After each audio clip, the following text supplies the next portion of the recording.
Au TEP à tous, bienvenue sur la chaîne des panafricanistes par essence, par conviction et par excellence.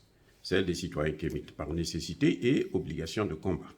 Nous sommes une chaîne qui n'est guidée que par nos ancêtres et rien que par les ancêtres qui appartiennent à l'égrégore du monde noir. Par conséquent, nous ne croyons en aucun Dieu venu de l'étranger. Toutefois, cette vidéo n'est aucunement destinée à inciter à la haine ou à la violence, car nous menons un combat qui est d'abord et avant tout spirituel, intellectuel et démocratique. Ensuite, il est politique, géopolitique et géostratégique, contre l'impérialisme, le colonialisme, le néocolonialisme et l'endocoloniat, qui sont tous qualifiés de crimes contre l'humanité. Nous menons ce combat sur la base du principe fondamental que nous avons hérité de nos ancêtres kémites, qui est celui de la Mahat, c'est-à-dire solidarité, vérité et justice.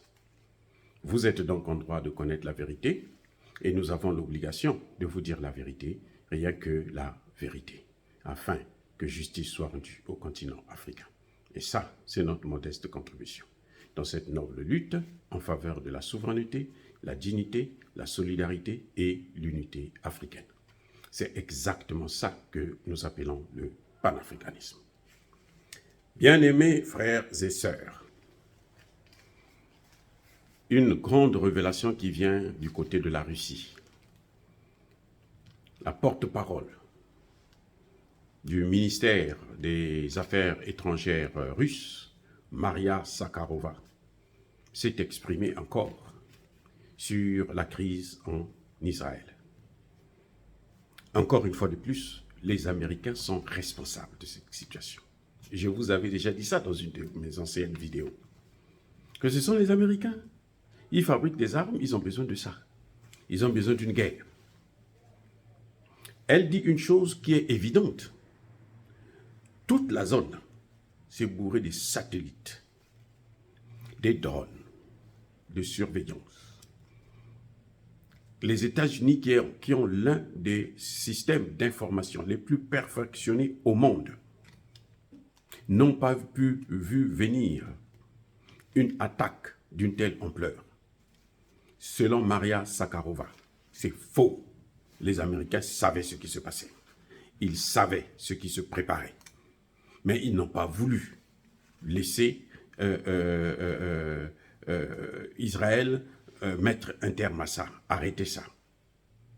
Et d'ailleurs, même du côté d'Israël, le porte-parole du Mossad venait de dire qu'ils avaient le pressentiment que quelque chose était en train de se préparer, mais qu'ils maîtrisaient, qu'ils ne pensaient pas que ça pouvait être d'une telle ampleur.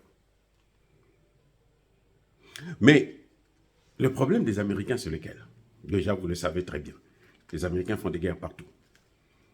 Ils avaient besoin de faire oublier l'échec de la guerre de l'OTAN en Ukraine avec une autre situation qui va changer toute la donne.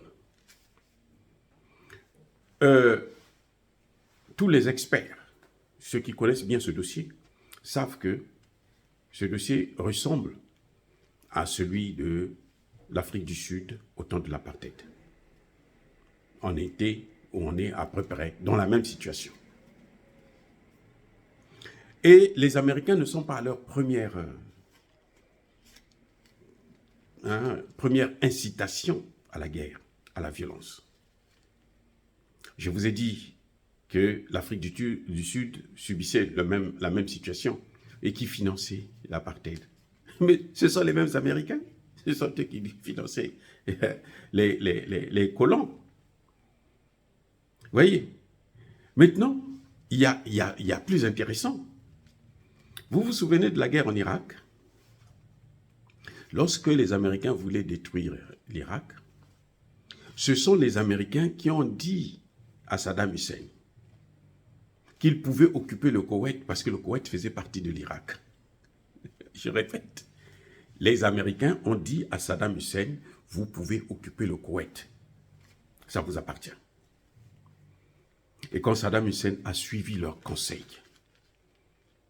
ce sont les mêmes Américains qui sont venus détruire l'Irak jusqu'aujourd'hui. Eh oui. Maintenant, quand on nous parle des territoires occupés, Nous avons vu la France se plaindre. C'est très intéressant de voir ces choses-là. Mais je vais vous rappeler une chose. Je crois que vous avez tous entendu parler de l'île de la Mayotte. Mayotte, là, c'est une partie des îles des Comores que la France a pris. Les Nations Unies ont pris une résolution qui demandait à la France de restituer cette partie, ce territoire, aux Comores. Jusqu'au moment où je vous parle, personne ne pose ce problème, personne n'en parle. Même le président comorien Azali, qui est actuellement le président de l'Union africaine, il a la tête ailleurs. Ce qui l'intéresse plus, c'est de voir qu'il y a eu un coup d'État au Niger. Vous voyez la barbarie, la bêtise, le ridicule des Africains. Pareil pour Madagascar. Vous avez entendu parler des îles éparses. C'est une partie du territoire de Madagascar que la France a pris. Et c'est elle qui gère ça. Donc c'est leurs habitudes. C'est leurs habitudes. C'est les habitudes de l'OTAN, c'est les habitudes des alliés des États-Unis. De prendre ce qui ne leur appartient pas et de faire la guerre. C'est pour ça que vous voyez qu'ils installent des bases militaires partout. Maintenant, ils sont en train d'envahir l'Afrique. Au Niger seulement, vous avez au moins 3 bases militaires américaines. 3. Ils vous disent officiellement que c'est 1000 soldats, mais il y en a plus que ça, puisque c'est la plus grande base des drones des États-Unis, notamment en Afrique. C'est la plus grande base. Et puis, il faut se poser la question, qu'est-ce qu'ils font là? La sécurité des États-Unis ne peut pas être garantie depuis le Niger, assurée depuis le Niger. C'est pas possible, les gars. Bref, donc quand la Russie condamne, Vladimir Poutine lui-même aussi l'a dit, il condamne les États-Unis. Il montre l'échec justement de la politique de va-t-en-guerre, d'occupation des territoires qui ne vous appartiennent pas par la force. Vous occupez un territoire qui ne vous appartient pas, eh bien c'est clair que tôt ou tard, les gens vont réagir. Tôt ou tard. Vous voyez, le Rwanda est en train d'occuper le Congo démocratique avec l'appui de qui? Eh bien, des Américains. Ce n'est pas des Gabonais ou des Camerounais, c'est avec l'appui des Américains. Mais, qu'est-ce qui va se passer demain? Vous aurez des mêmes choses. Vous aurez même des actes de terrorisme. Parce que quand on vous prend ce qui vous appartient, la seule chose qui vous reste, on vous pille les matières premières, maintenant on vous prend vos terres et on vous laisse sans abri, sans domicile fixe. Eh bien, croyez-moi, vous êtes obligé même de tenir le serpent pour éviter de se noyer complètement. Donc voilà, les Américains sont encore à la manœuvre. En fait, d'après Maria Zakharova, c'est que les Américains voulaient créer un chaos maîtrisé au Moyen-Orient. Malheureusement, le contrôle leur échappe maintenant et il y a l'escalade, on va vers une guerre totale. Mais l'objectif, c'était de créer une guerre maîtrisée. On crée un chaos maîtrisé, où ça nous donne l'occasion de venir, de s'exercer, d'essayer toutes les armes que nous avons fabriquées dernièrement. Voilà ce qui est en train de se passer. Et c'est pour ça que je trouve que les Africains devraient plutôt se tenir loin de cette situation. Parce que nous avons déjà trop de problèmes à régler avec les mêmes Américains. Pas avec Israël, mais avec les mêmes Américains.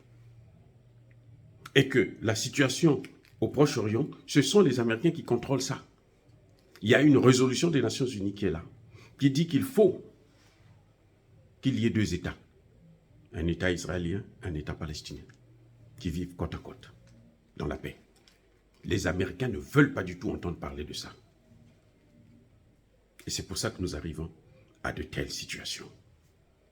Oui, le terrorisme est condamnable, sans embâche, mais il faut comprendre qu'il faut respecter les territoires de l'autre. Il faut arrêter la colonisation. Dire cela, c'est inciter à la haine ou à la violence. Non, il y a ma colère, il y a ma lèvre. Encore une fois de plus, bien-aimés frères et sœurs, soyez bénis, je persiste et je signe. Soyez abondamment bénis par le Dieu des Kémites et par nos ancêtres angélisés. Mais que tous ceux qui persécutent le continent africain le pillent et le déstabilisent, qu'ils soient noirs, blancs, chinois, arabes, indiens, qui qu'ils soient punis, maudits, foudroyés, neutralisés, écrasés, effacés par ce Dieu des Kémites et par nos ancêtres angélisés. Vive l'Afrique éternelle. J'ai dit et j'assume.